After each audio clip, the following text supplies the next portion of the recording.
Hey, welcome to our next Bible study here on March 19th, 2026. We study the ancient texts that have been collectively bound together. Most of us know it as the Bible, and we study it so that we can be transformed through the spiritual insight, the wisdom, and the understanding that comes with reading the Bible. It's not just a history book, but it's a mirror for us to use for our spiritual growth through self-reflection and our connection with the great creator. So welcome. My name is Patty Baker, and this isn't just surface reading. I mean, we go verse by verse to kind of not only dig into what's written, but also the context and the time in which it was written. So we're going to slow down. This is where that happens. We're going to open the text. We're going to examine it for ourselves. And before we apply it to anyone else, Jesus said, hey, get the log out of your eye before you try and get the toothpick out of somebody else's. So if you're ready to think, reflect, and grow, then let's jump in. Let me tell you where we've been. We've been sitting here in Acts 27. This is a book written by, it's actually an account written by Luke, who is a physician. He's been traveling around with Paul, and he's been writing the personal accounts that have been happening. So Paul, in this chapter 27 in this book of Acts, this collection of writings here by Luke, Paul's a prisoner. He's in Caesarea. He is a Roman. He's under Roman guard right now, and he has been thrown in jail because the Jews say that he has performed some illegal religious activity by bringing non-Jews into the synagogue and blaspheming God. So the Romans are like, hey, we're out of the religious stuff. We just don't want to get involved in it, but we'll keep him here. They attempted to put him before the Sanhedrin, but they got in a scuffle. So they were like, man, we'll bring him back over here under Roman guard. And then the Jews plotted to kill Paul. So they said, hey, bring him back. We'll listen to him again and we'll try him here. And what they were hoping is that as the Roman guards brought him back to Jerusalem, that they would hijack him, kidnap him along the way, and murder him. So that plot got back to Paul, and Paul said, hey, I want to go to Rome. I'm a Roman, and I want to go before Caesar and be tried there. So here he is. He's been taken as a prisoner, under a guard, and he is sailing along the Mediterranean coast in order to get to Rome. So dangerous seasonal conditions have developed, and Paul warns them because now at this point of the account, they are in Greece. They were not going to continue past Crete. Paul said, do not do that. They were like, well, should we stay or should we go? I mean, this is a pretty large grain ship. It came from Alexandria, Egypt, and there's a lot of money here. So the owner of this ship, and I'm sure this isn't his only ship, is like, we're not stopping.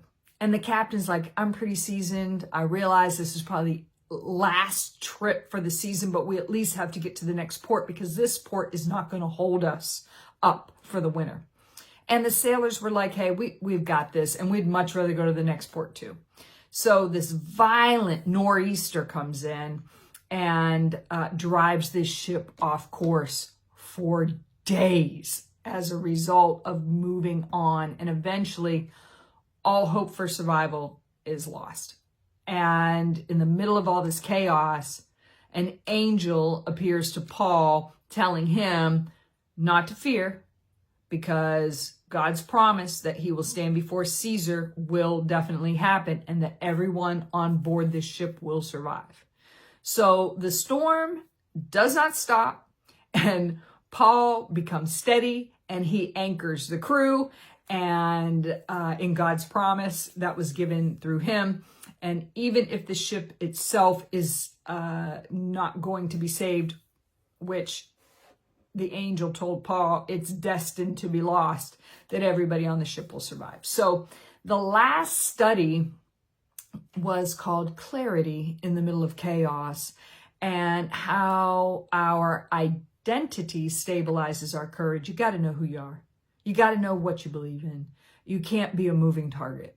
And if you don't know who you are, you don't know even what you're standing for. So we talked about that last week, and how God gives us reassurance during times when we need to endure, not before the difficulty, but in the midst of it. And when we go through storms in life, it's not proof that God has abandoned us. Storms happen to everybody. So the question is not, why am I in this storm? It's, what do I need to learn through this storm? And the last thing we talked about last week was this angel that rolls up to Paul and says, hey, don't worry about it. And I emphasized in the last study, we should be less focused on, oh, how do I get an angel to talk to me? That's not the question here. The question is, how do I experience the kind of clarity and reassurance that Paul did in the middle of the storm? And so we discussed that. So if you're interested, go back, look at the last study that was posted. It's entitled Clarity in the Middle of Chaos. So today, Acts 27, 3 verses 27 to 29, we're stepping into a moment where everything shifts on the ship. And the storm is still raging, but the dynamic has changed. And so I want to kind of work through what's changing in these 3 verses. I'm reading from the ICB, the International Children's Bible. You can choose whatever version that you want to read from. I suggest you download the Bible app if you're interested in studying the Bible for yourself. Tons of different versions of the Bible so that you can get a good overview, so you can do a word by word study based upon the Hebrew translation, Greek translation. So take a look at it. I'm reading here in the International Children's Bible for the last couple weeks, but who knows? I could change it up next time. I try to use different translations for understanding. So what we're going to see here is that the men who once ignored Paul are now listening pretty closely. Fear is still present, and that's kind of the main theme today. And we're going to take a look at what happens when charisma and confidence appears in crisis, and how anchoring and waiting for light becomes the wisest move in the dark. I'm calling this the power of the pause. So let's dive in. Acts 27 verse 27 says, on the 14th night, we were floating around the Adriatic Sea, and the sailors thought that we were close to land. So they've been out here for 2 weeks, rocking and rolling. And now they've sailed off course. They don't know where the heck they are. They haven't seen land. They don't know anything. But it says the sailors thought they were close to land. How can they? They're experienced. Because there's no stars to navigate them. There's no sun. It's been raining. Storm. Cloud cover. Okay? It's gray during the day. Dark at night. So there's not a lot of compass going on here, okay? They're floating around. They have no control over direction because they've lost the sails on the ship and a lot of the equipment that they've dumped over. So they're also in that predicament. and they've been too sick to eat. They've been thrashing around. They've been throwing off cargo and everything else. And the experienced sailors detected something subtle, but a change. How do they do that? Could have been any number of things. Could have been the sound of the waves were breaking differently against the ship. Could have been changes in the water movement. Could have been an echo that was happening beneath the hull of the ship that sounded a little different. Even the smell of land, carried by the wind. Maybe they were starting to perhaps see birds. We don't know. But the instincts that they had told them that something had shifted. And here's the teaching point in that. Before breakthrough becomes visible, physically visible, there are often subtle indicators. And these sailors sense land before they could see it. It's instinctual for them. These were skilled instincts. And they were developed through experience. And their bodies detected change in the environment that they were in, the movement of the water, the sound, the subtle shift of the sea, maybe the smell of the air. So what did they do with that information? Because it says, the sailors thought this is Luke writing this, and he's on board the ship with Paul, the sailors thought we were close to land. Before breakthrough becomes visible, there's often these subtle indicators. So how do you know? You test it. You test it. What do you do with the information? You've got to test it. And that's what they did. I read on, verse 28. The sailors threw a rope into the water with a weight on the end of it, an anchor. They found the water was 120 feet deep. Again, we're reading the International Children's Bible, so it's written in the context of that we can understand with measurement. They found the water was 120 feet deep. They went a little farther and threw the rope in again, and it was 90 feet deep. Okay, so there were subtle changes instinctually. They had collected the information. Now they tested it. They tested it. The depth was changing. They had to have been getting closer to land. Here's the next teaching point for us. Instinct is not enough. It has to be tested. The sailors didn't just blindly trust the instinct and say, hey, we're hitting land. No, they tested it. They sensed something had shifted here, and they measured it. So sensing is the first step. Testing brings clarity. How does that apply to our life? With instinct and testing it, right? Let's just talk about work. It's a common thing for us. Most of us are working, have worked, will work. You begin to notice subtle indicators at work that make it so it might be time for you to look for another job. People are leaving the company and they're not being replaced. So maybe they're downsizing. Maybe sales are declining because the culture is shifting and maybe that product or that service is dying off. Maybe sales are declining because it's under new management, and several reasons why sales may be declining, but the key is that it's declining. And there might even be a new supervisor who has created a very unhealthy work environment, which is something that maybe you're seeing collectively is causing internal and external corporate issues. So you don't immediately panic and quit, but you test the shift. Maybe you go in and have a conversation with the supervisor and say, hey, is there anything that I can be doing differently or better here? Or, I sensed a shift in the sales decline or something like that. Test it. Test it.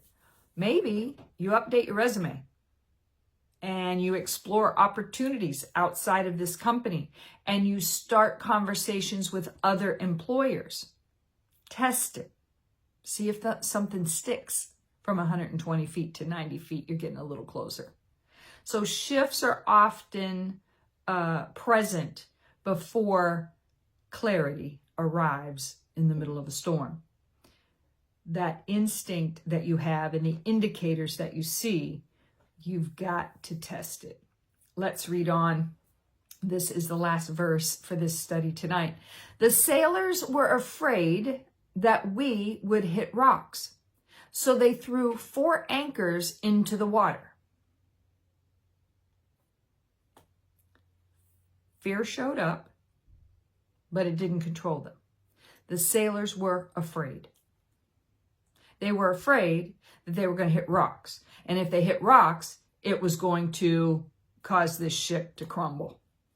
So they decided they better drop anchors and quit drifting around for fear that this deep ship carrying grain and prisoners could easily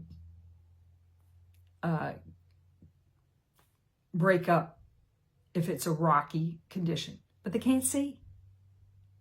It's dark. So fear showed up, but it didn't control them. They were afraid. They were afraid that ship was going to hit rocks. They knew what would ultimately happen if it did. And so they felt the fear and they responded. The question is how do you respond to shore yourself up when fear shows up? They responded physically. By throwing the anchors in to stabilize the ship where it is in the water. And I want to mention something here. God, the great spirit, the great creator, the divine, is omnipotent and omnipresent, all-powerful and all-knowing. However,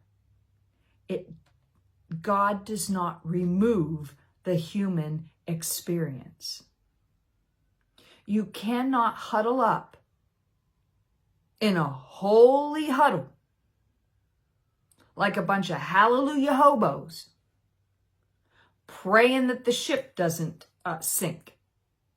There are physical things that we can be doing in our own storms to stabilize and shore up, rather than just pause, fear grips us, and we're just like, save us, hope God saves us. Fear will dysregulate us. It's never going to go away. It's part of our human experience. And fear triggers the nervous system. Our primal response to fear: fight, flight, or freeze. We're going to run from it, we're going to fight it, or we're just going to freeze. Deer in the headlights, look. How do we respond to fear in a healthy way? The first thing is we stabilize our own physical being. We've got to stabilize our body. Slow your breathing down. So many times we have this surface breathing that's coming from our chest. Stop. Slow yourself down. Vagus nerve, diaphragmatic breathing, belly breathing. Breathing from the belly slows everything down, dials everything in, relaxes the nervous system. And then become aware of your physical presence, what's happening around you. And focus on one controllable action that you can do in this moment. Just one. Not all we got to do it. Don't create the panic. We have control over how we respond. You have to reduce the stimulation so you focus on one thing. The sailors did that. We're moving, we're still drifting, 120 feet, 90 feet. If we continue to go, go. We don't know if we're floating around, if we're going to hit something. And that's going to cause the ship to utterly wreck out here in the middle of nowhere. So what can we do about it? Let's drop anchor, stop floating around, and let's reassess this in the morning during light. That's exactly what they did. Part B of this last verse, Acts 27, verse 29, says, then they prayed for daylight to come. Oh boy. They prayed for daylight to come. Think about it. They're praying. Seems like a holy thing to do. The sailors are praying. They have their hands in a mudra pause, praying to God, maybe. Those sailors weren't operating out of faith to be praying. They weren't. That's the news flash, folks. Don't forget, these were the same sailors back in Greece who were going around the island there saying, let's just keep going. And Paul was like, storm. I don't know if we want to keep going. He's a prisoner. Who's listening to a prisoner? We have the owner of the ship, which, as I was talking to my fiance, said, the owner of the ship, how were they even contacting the owner of the ship? How could they be? I don't think they were. Because the owner of the ship wouldn't be on the ship. It's not his only ship. They didn't call him. They didn't text him. They couldn't send him a letter and wait 2 months for it to get back and forth. The captain of the ship was there. He's like, hey, we're pressing on. The sailors were like, yeah, that's a much better port for us to hang out in for a couple weeks. But this small one here, we're going to get beat up in. Our ship's too big to be parked here for any longer than we have been. So they didn't care what Paul said. They just didn't. And they certainly didn't care when Paul said, well, an angel told me, okay, nice of you to tell us that now we're in the middle of the friggin' sea. An angel come, a little too late, don't you think, sir? He's a prisoner. Who's listening to a prisoner? He's not the only prisoner on there, but he's probably the most charismatic, confident person on the ship. Besides maybe the captain, the lead hand for the sailors, maybe the centurion who's a soldier overseeing these prisoners. But Paul seems to be pretty charismatic. So now all of a sudden you think they had a come to Jesus moment and they're just not praying to God? They weren't operating out of faith here when it says that then they prayed for daylight to come. They were operating out of panic. They had just lost control of the ship. They'd been in a storm for 2 weeks. They couldn't see the sun. They couldn't see the stars. Death is imminent by the looks of it. So what did they do? They threw anchors and they prayed for daylight. Not because they trusted God, because they were desperate. They weren't praying from a relationship with God. They were reacting from fear. Desperation will make people pray and try and reach for God without actually knowing who God is or having a relationship with the Spirit. They'll say prayers, use spiritual language. They'll look like they're seeking God. People pray for what they can't control. And they ignore what they can oftentimes. And just like these sailors, you see it clearly in their next move. Next week, these sailors are praying for daylight. They can't control when light's coming. They just can't. They're praying for it. But next week, they pray to God and then they head to the lifeboats. Yep. That's about how much faith we're praying from right here. They couldn't control the daylight. They prayed and then they ran to the lifeboats. What you pray for, and this is another teaching point for tonight for our own life application. What you pray for reveals what you're focused on. Here's how it plays out for us in real life.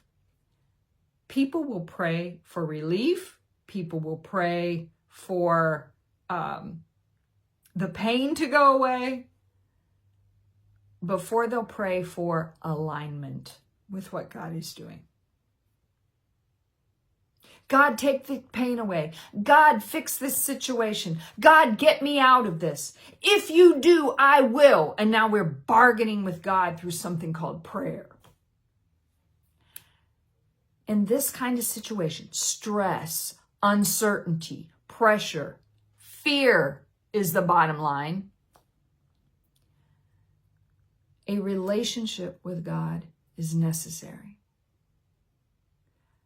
This is something we don't teach. To sit with God. To meditate. We're focused on performance. We're focused on achievement. We're focused on doing until we can't do anymore, and then we drift. And then finally we're like, wow, we're drifting a little bit. Let's just put anchor down and sit. We're going to die. God, where are you? We've got to separate emotion from truth. And right now, like the sailors, your mind can get loud because there's this urgency, there's this fear, there's this fix it now, microwave kind of thinking. And meditation, something Jesus did, slows all of this down so that you can see.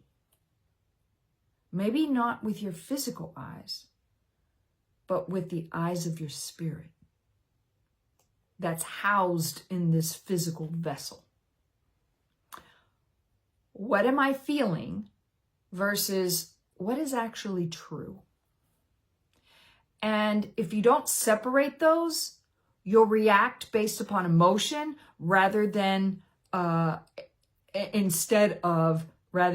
truth. So meditation slows you down, regains control of your attention, and rather than pressure, which scatters your focus. When you have a practice, doctors practice medicine, lawyers practice law. When you are in a relationship, it's not a one and done. It's an everyday practice. We're putting our love into practice in relationship. And when you are in relationship with a great creator, it's not just a one-way, save me, bring the lifeboats. It's what are you doing with me? It's a practice. So that when something like a storm in life hits, very metaphorical here, you're able to get through it pretty quickly. The storm in your marriage that's happening right now. Something quick comes up with this, the ex, for example, or your child, or your in-laws, or a car accident, or a work-related injury, or a disease or illness, a death, a financial hit. As these storms come, you're able to weather them with a peace that passes all understanding because of where you're centered already. So that when you come into these storm situations, you can be grounded and rooted with wisdom, with understanding, with insight, and you can know that truth, and that truth will set you free. Where your attention goes, your decisions flow. So re-anchor on what matters. If you're just meditating to be calm, all right, look at your belly a little bit and breathe. But what you're really anchoring back into is what you know is right, what you know to be true, what God has already shown you, and what your role in this moment actually is. Instead of, what do I feel like doing in the moment? You get to, what is the right move here right now? And decisions become a lot clearer. So you create space for more action. You create space before you act, not just creating more action. So bad decisions and pressure come because of the speed in which they're happening. You're trying to, get yourself out of a wet paper bag in a lot of different ways. Meditation inserts a gap. Every morning when I get up, go to the bathroom, wash my face, brush my teeth, and sit. No coffee, no nothing. I sit and say, Great Spirit, you are holy. You know all, are in all, are working through everything in creation. I give you glory and honor for my life. And I ask you now, as I sit with you, my spirit to your spirit, connect with me. Teach me, show me. Give me wisdom, understanding, insight. Guide me. Comfort me. Protect me. Show me. I am here. Speak to me. And sit. A thought may come into my head, and I say, thank you for that thought. Is that something you want me to sit with you in? Or is it just, I got to do dishes and then we move on? Allow it to pass like a cloud. But then you might get something where you're like, yeah, that recruiter email that I got yesterday, that was strange. Because I haven't had a recruiter reach out for something like that before. But, with everything going on at work right now, and now that recruiter email's coming to mind, I'll take a look at it again today when I hit the office. Maybe that's something I need to do. Maybe that's the next action for me. Test it, right? Meditation creates space before action so that you understand that the pause is actually power. And now, how is that better? It's better because without it, you act like the sailors, nothing but panic. After they've come to the end of themselves. They don't know what else to do. They make short-term decisions. They're quick. They chase relief, not relationship with God. And with meditation as an ongoing practice, not just, oh God, I'm going to hell in a handbasket out here in the middle of this storm and the ship's going to wreck and I don't know what else to do. Save me. Praying for daylight that I'll at least live until the morning. Meditation will help you to slow down, to see clearly, not just physically, but also spiritually. You'll act with intention instead of emotion, and you will see the will of God more clearly with your mind, your mind's eye. And the truth is, prayer expresses what you're asking for. Jesus prayed. But this kind of panic praying, this kind of panic prayer, it's pretty obvious. Meditation reveals what you're truly anchored to. Prayer expresses what you're asking for. So, as we wrap up tonight, meditation isn't just about quieting your mind. It's about anchoring it in God so fear doesn't drive you. And without an internal anchor, external actions don't stop the internal panic. It just doesn't. That's the whole picture here, is you can have a charismatic, confident prisoner saying, hey, an angel told me this. But if you're not rooted in who you are, you don't know what you stand for. And if you're not rooted in the supernatural creator of the heavens and earth, everything that we can see and everything we can't, knowing that God is all-knowing, all-powerful, that he is for us, not against us, that everyone, as part of the human experience, has storms in their life.